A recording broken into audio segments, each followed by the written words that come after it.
हरिः ओम श्री गुरुभ्यो नमः. सर्व साधकांना माझा विनम्र नमस्कार. आपण मुंडकोपनिषदाचा अभ्यास करतो आहोत आत्ता, आणि त्यातल्या पहिल्या मुंडकातल्या दुसऱ्या खंडातले पहिले 10 अध्याय आपण पाहिलेले आहेत. आता या दुसऱ्या खंडातल्या 11व्या अध्यायाचा आपण विचार करूया.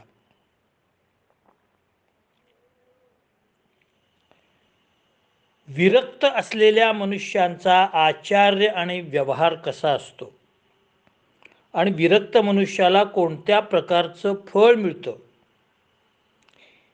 हे या ठिकाणी या मुंडकामध्ये सांगतात.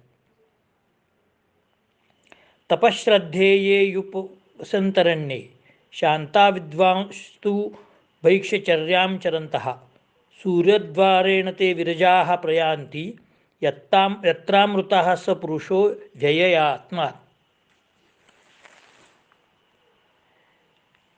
हिम यो अरण्ये, परंतु जे अरण्यामध्ये राहणारे आहेत. शांत स्वभाव असणारे, विद्वांस विद्वान, भैक्षचर्याम भिक्षा मागून उदरनिर्वाह करणारे, तपश्रद्धे संयमरूप तप आणि श्रद्धा बाळगणारे, उपवसंती सदोदित श्रद्धा आणि संयम यांचं आचरण करणारे, विरजाहा रजोगुणरहित, सूर्यद्वारेण सूर्याच्या मार्गाने, प्रयांती तिथं जातात, कुठं, यत्र ही सहा अमृताहा अव्ययात्मा पुरुषः, ज्या ठिकाणी जन्ममृत्यू रहित असा नित्य अविनाशी असा आत्मा परमपुरुष आहे, त्या ठिकाणी जातात. आता याचा सविस्तर अर्थ बघूया. भोगासक्त मनुष्याचं वर्णन आपण पाहिलेलं आहे.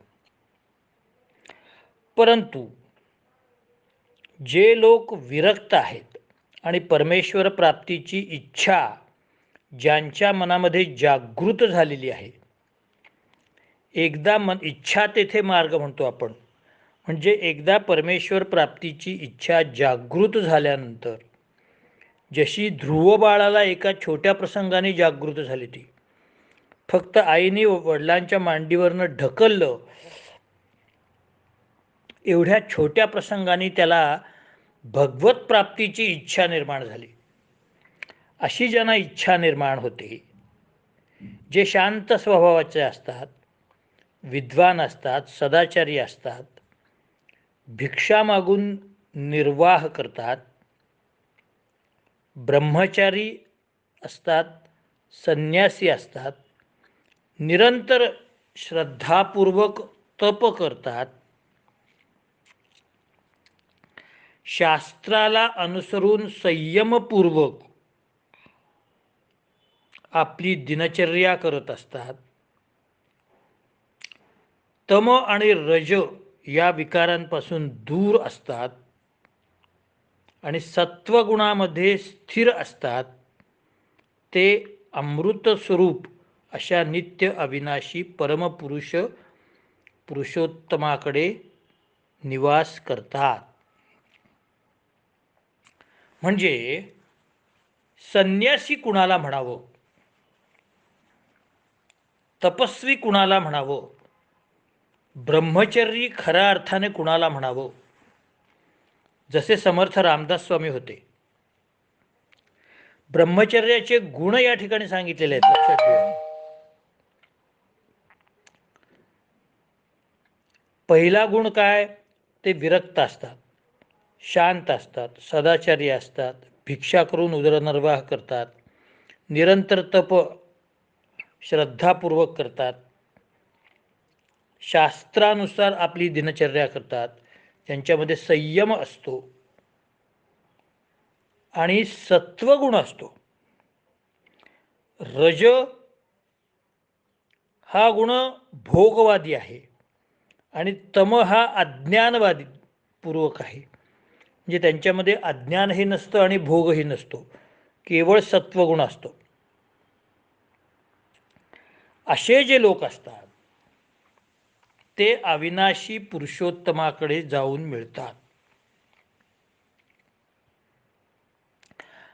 बर, अशा पद्धतीने जर मनुष्याला आयुष्य जगायचं असेल तर काय करायचं हे पुढच्या श्लोकात सांगतात. परीक्ष लोकान कर्मचित्तान ब्राह्मणो निर्वेद मायान्न सकृत्य कृतेन तद्विज्ञानार्थम स गुरुमेवाभिगच्छेत समीत्पणहि श्रोत्रिया ब्रह्मनिष्ठम. काय म्हणतात बघा.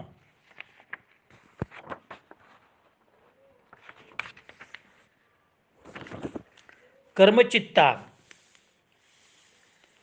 कर्माने प्राप्त झालेले, लोकांपरीक्ष, लोकांची परीक्षा करून, ब्राह्मण हा निर्वेदम, ब्राह्मण वैराग्याला आयात प्राप्त होऊन कृतेन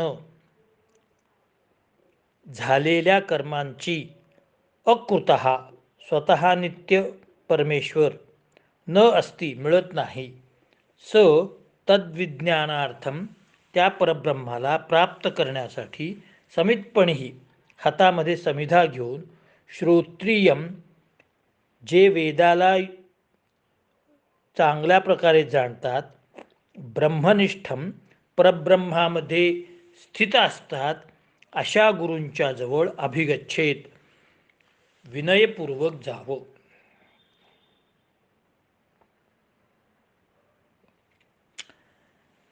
आता ज्या मनुष्याला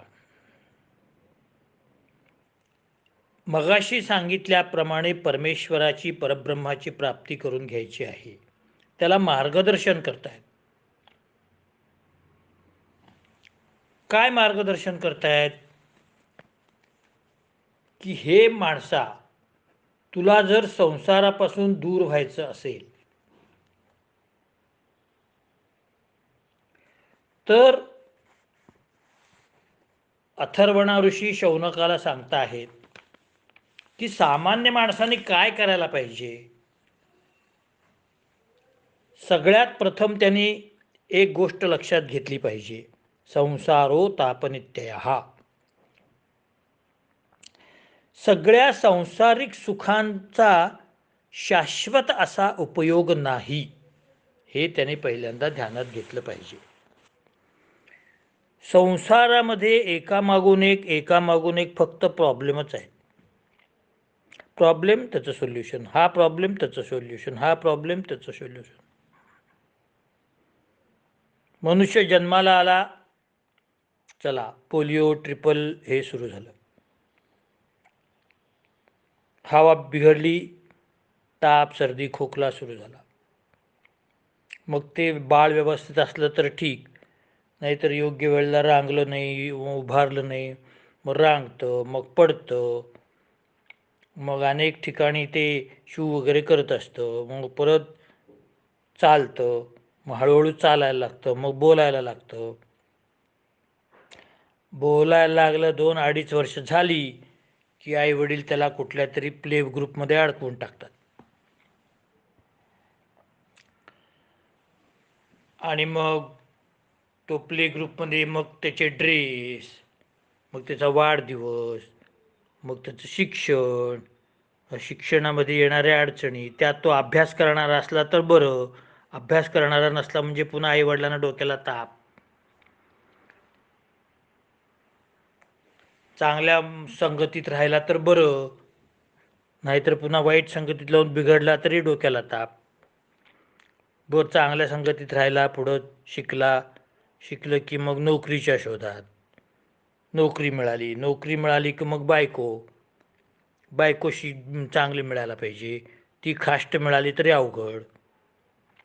तिथून पुन्हा त्या नवरा बायकोंचं पटायला पाहिजे. असे एकापाठोपाठ एक प्रॉब्लेम सोल्युशन. त्यामध्ये आजारपण आली, बदल्या आल्या, अपघात आले, साथी आल्या कोरोनासारख्या, आर्थिक परिस्थिती कमी जास्त होते. म्हणजे सतत काही ना काही चिंतेने हा संसार ग्रासलेला आहे, लक्षात घ्या. जो मनुष्य संसारामध्ये बुडून जातो, कमीत कमी 55 नंतर जास्तीत जास्त 60 संसारामध्ये लक्ष घालूच नये. त्यांचे ते प्रॉब्लेम त्यांचे ते सोडवतात. आपण ईश्वर चिंतनाला लागावं. एक गोष्ट लक्षात घ्या, वय वर्षा 60 नंतर मरेपर्यंत जर आपल्याला सुखासमाधानाने राहायचं असेल तर दोनच गोष्टी, एक अध्यात्म आणि एक हसणं, आनंदी राहणं. अध्यात्म केल्यामुळे दोन्ही गोष्टी साध्य होतात. पण त्यात सुद्धा आपले मित्र, जुने मित्र ह्यांच्याशी संबंध ठेवणे, त्यांना फोन करणे, कुठेतरी एकत्र गेट टुगेदर करणे, हसत राहणे, हसण्यासारखा आरोग्यावर उपाय नाही. सगळ्या सिस्टीम्स रिलॅक्स होतात. त्यामुळं आम्हाला छोट्या छोट्या गोष्टींची चिंता असते. घरातला स्क्रूड्रायव्हर हरवला, बसला डोकं आपटून घेत. आज पेपरच वर्तमानपत्र आलं नाही, झालं, हा अस्वस्थ झाला. सकाळचा चहा लवकर मिळाला नाही, अस्वस्थ झाला. आज बँक बंद, झाला. मुलीचा फोन आला नाही, अस्वस्थ झाला. किती किती अस्वस्थता निर्माण करण्याची कारणं तरी किती.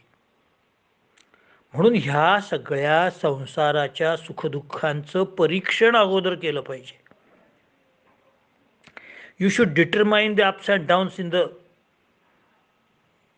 what we call as domestic life.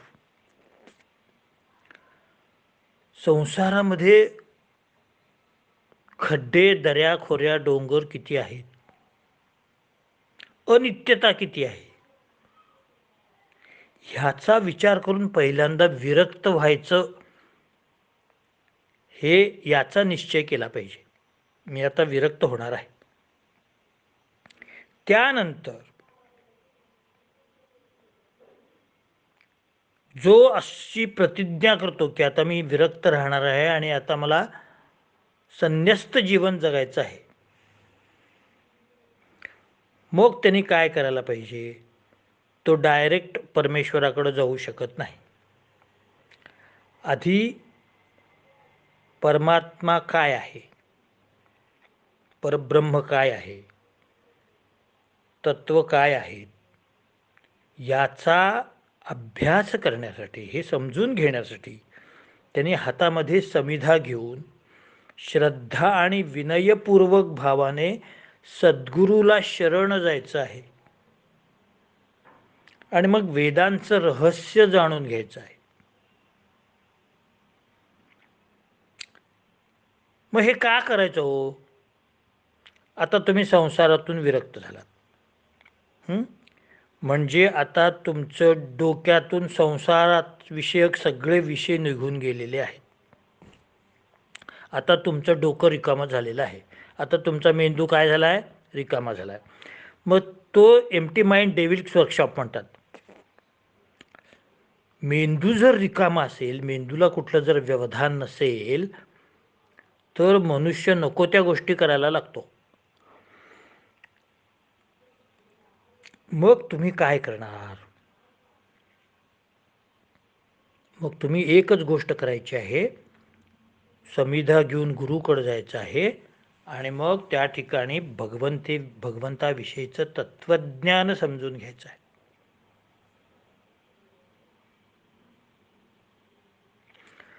मग अशा प्रकारच्या गुरुला भेटल्यानंतर गुरुनी काय करायचं ते सांगतायत. तस्मै स विद्वान उपसन्नाय सम्यक प्रशांतचित्ताय समन्विताय येनाक्षरं पुरुषं वेद सत्यम प्रोवाचतां तत्वतो ब्रह्मविद्या.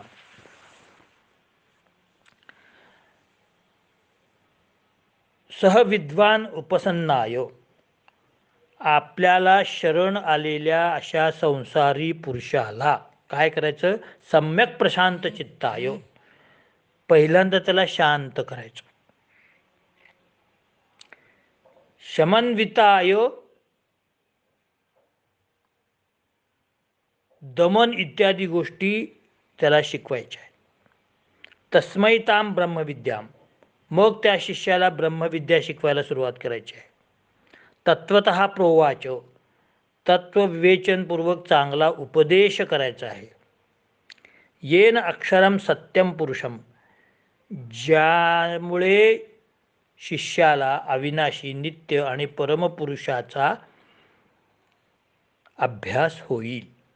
बघा हां, त्यांनी गुरुना पण सांगितलेलं आहे गुरु कसा असायला पाहिजे.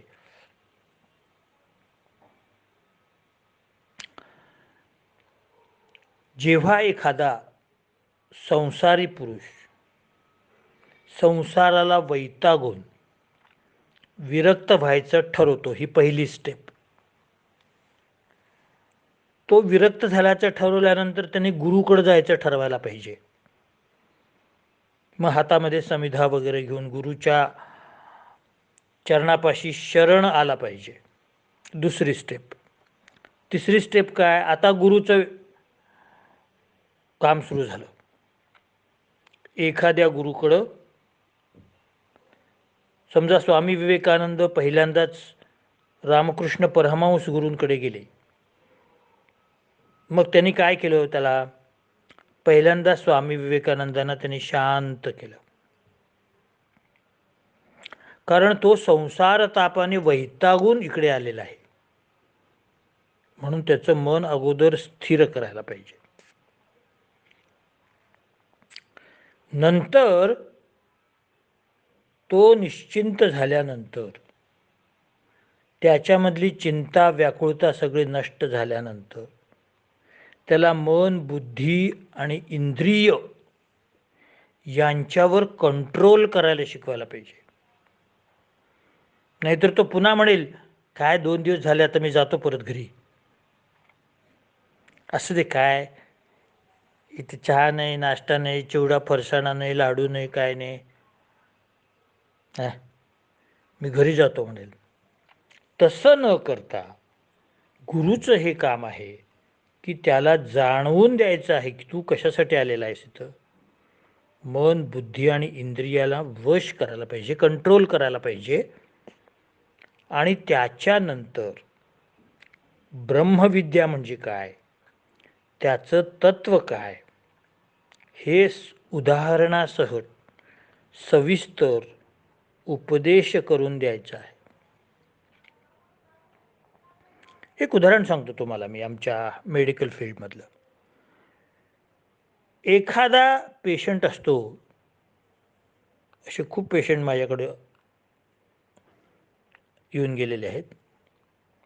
झाडावरनं पडतो किंवा गाडीवरनं पडतो, 2-4 ठिकाणी लागतो, पण त्यावेळेला तो एवढा घाबरलेला असतो. किंवा एखादी स्त्री डिलिव्हरीला येते. मी जवळजवळ आतापर्यंत 2,500 ते 3,000 डिलिव्हरी केलेल्या आहेत माझ्या आयुष्यात. हे पुण्याचं काम आहे. तर एखादी स्त्री जेव्हा डिलिव्हरीला येते तेव्हा तिला खूप पेन्स होतात, तिला एक प्रकारचा अस्वस्थपणा वाटत असतो. घरचे लोक काय फक्त चल चल दवाखान्यात चल, घाबरू नकोस एवढंच म्हणतील फार तर.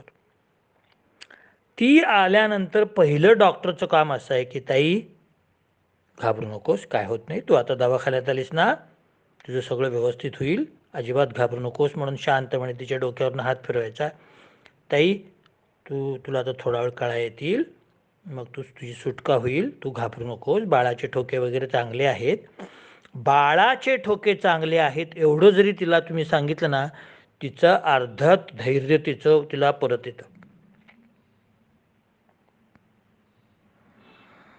म्हणून बरेचसे पेशंट जे म्हणतात, त्या डॉक्टरांचं बोलणं ऐकून माझा अर्धा आजार कमी झाला.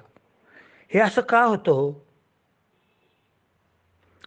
ॲक्सिडेंट होऊन पेशंट आला तर कशाला त्या चौकात गेला तर उगाच, कशाला रॉंग साईडने गेला, नीट चालवायला येत नाही कशाला गाडी चालवायची, असं बोलण्यापेक्षा अरे दादा ये, काय झालं तुला? घाबरू नकोस, पहिल्यांदा घाबरू नकोस, शांत हो आणि मला नीट सांग, कसा पडलास, काय झालं? मग त्याला अर्धा धैर्य येतं आणि मग तो व्यवस्थित सांगतो. मग त्याच्यावर उपचार सुरू करायचे. तसं संसाराच्या तापाने जो दुःखी झालेला आहे त्या शिष्याला गुरुनी पहिल्यांदा त्याचं सांत्वन करायचं आहे. सांत्वन हा शब्द संस्कृतमध्ये वापरला जातो, या ठिकाणी नाही आहे, पण संस्कृतमध्ये एखाद्या दुःखी किंवा चिंताग्रस्त माणसाला शांत करणं ह्याला सांत्वन. अशा रीतीने मग इंद्रियांना कंट्रोल करायला शिकवायचं आणि मग ब्रह्मविद्येचा उपदेश व्यवस्थित करायचा आहे. या ठिकाणी 13वा श्लोक, 13वा मंत्र संपलेला आहे पहिल्या मुंडकातला. आणि आता दुसऱ्या मुंडकात बघूया आपण. दुसरा मुंडक म्हणजे या ठिकाणी अध्याय असा अर्थ घ्यायचा. दुसऱ्या मुंडकामधला पहिला खंड बघूया.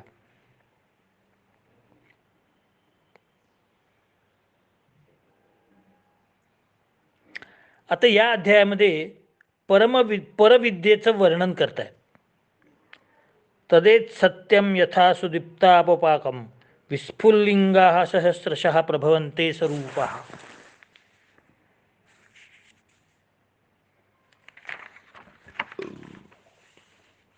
तक्षाक्षराद विविधा सौम्य भावा प्रजायन्ते तत्र चैवापयन्ति.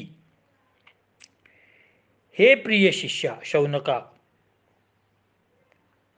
हे सत्य आहे की ज्याप्रमाणे प्रज्वलित अग्नीपासून त्याच्या समानच अनेक प्रकारच्या ठिणग्या प्रकट होतात, त्याप्रमाणे अविनाशी ह्या ब्रह्मापासून निरनिराळ्या प्रकारचे भाव उत्पन्न होतात आणि पुन्हा ते विलीन होऊन जातात.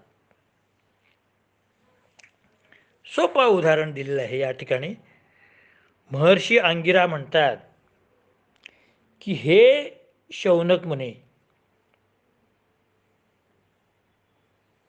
तुम्हाला मी पहिल्यांदा परब्रह्म परमेश्वर स्वरूपाचं वर्णन करताना एक गोष्ट सांगितली होती पहिल्या खंडात. ती तुम्हाला मी पुन्हा एकदा समजावून सांगतो. ज्याप्रमाणे प्रज्वलित झालेल्या अग्नीला तशाच प्रकारच्या अनेक चिंगाऱ्या उडतात, फुटतात, त्याप्रमाणे परमपुरुष अविनाशी ब्रह्मापासून सृष्टिकालामध्ये अनेक प्रकारचे भाव, मूर्त अमूर्त पदार्थ उत्पन्न होतात आणि प्रलय कालामध्ये पुन्हा ते लीन होऊन जातात.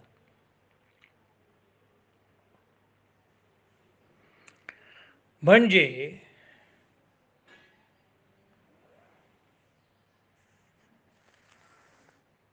जेव्हा अग्नी पेटलेला असतो तेव्हा त्याच्या ठिणग्या इकडे तिकडे उडत असतात आणि पुन्हा त्या अग्नीलाच येऊन मिळतात. किंवा समुद्रामध्ये उंच उंच लाटा उसळतात पण पुन्हा त्या समुद्रातच येऊन पडतात. तसं भगवंत जे काही पदार्थामध्ये म्हणजे या ठिकाणी सृष्टीमध्ये दिसणाऱ्या निरनिराळ्या गोष्टी, झाड असेल, वेल असेल, डोंगर असेल, नदी असेल, दऱ्याखोऱ्या असतील आणि काय असेल, प्राणी असतील, हे सगळे जे निर्माण करतो भाव पदार्थ म्हणतात त्याला. भाव पदार्थ म्हणजे काय? ज्यांचं अस्तित्व जाणवतं ते भाव पदार्थ आणि ज्यांचं जाणवत नाही ते अभाव पदार्थ. तसे हे सृष्टीतले सगळे भाव पदार्थ जे दिसतात ते भगवंत निर्माण करतो आणि प्रलयाच्या वेळेला पुन्हा तो आपल्यामध्ये विलीन करून घेतो. तूच घडविशी तूच मोडीशी. विठ्ठला तू वेडा कुंभार, असं ग दी माडगुळकरनी किंवा कुठल्या तरी कवीने म्हटलेलं आहे. म्हणजे हे जग उत्पन्न करणाराही तोच आणि पुन्हा प्रलयामध्ये विलीन करणाराही तोच. त्याच्या पुढं सांगतायत अंगिरा ऋषी, दिव्यो ह्यमूर्तः पुरुषः सभाय अभ्यंतरो ये हेजः अप्रमाणो ह्यमना शुभ्रो यक्षरात परतः परः. दिव्य पुरुषः अमूर्ताः, दिव्य पूर्ण पुरुष जो आकार रहित आहे, सबाह्याभ्यंतरही, बाह्याभ्यंतर तो व्याप्त आहे. अजह, तो जन्मतही नाही आणि मृत्यूही पावत नाही. अप्राणः, प्राणरहित. अमनः, मनरहित. शुभ्रः ही अक्षरात परतः परः, जो सर्वतः शुद्ध आहे, म्हणून अविनाशी जीवात्म्यामध्ये तो अत्यंत श्रेष्ठ आहे. आता हा दिव्य पुरुष कसा आहे? तो आकार रहित आहे. आता हे निर्गुण निराकार परमात्म्याचं वर्णन चाललेलं आहे. कसा आहे तो दिव्य पुरुष? आकार रहित आहे. सगळ्या जगाच्या बाहेर आणि आत तो परिपूर्ण आहे. त्याला जन्मही नाही आणि मृत्यूही नाही, आजारपण नाही, काही नाही. तो सर्वतः विशुद्ध आहे, म्हणजे शुद्ध आहे. त्याला प्राण नाहीत, इंद्रिय नाहीत, मन नाही, काहीही नाही.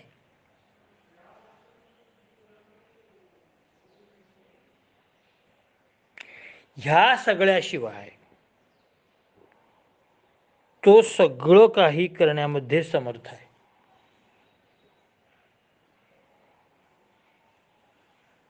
जीवात्म्यामध्ये श्रेष्ठ आहे आणि उत्तम आहे, असं या परब्रह्माचं वर्णन केलेलं आहे.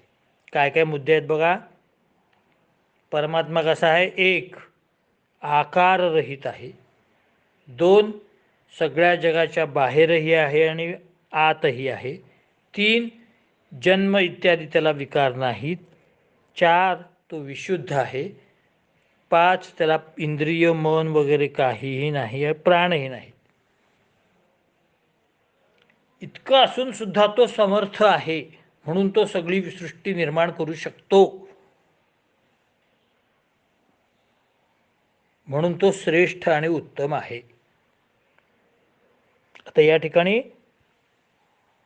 दुसऱ्या मुंडकातला पहिल्या खंडातला दुसरा अध्याय झाला.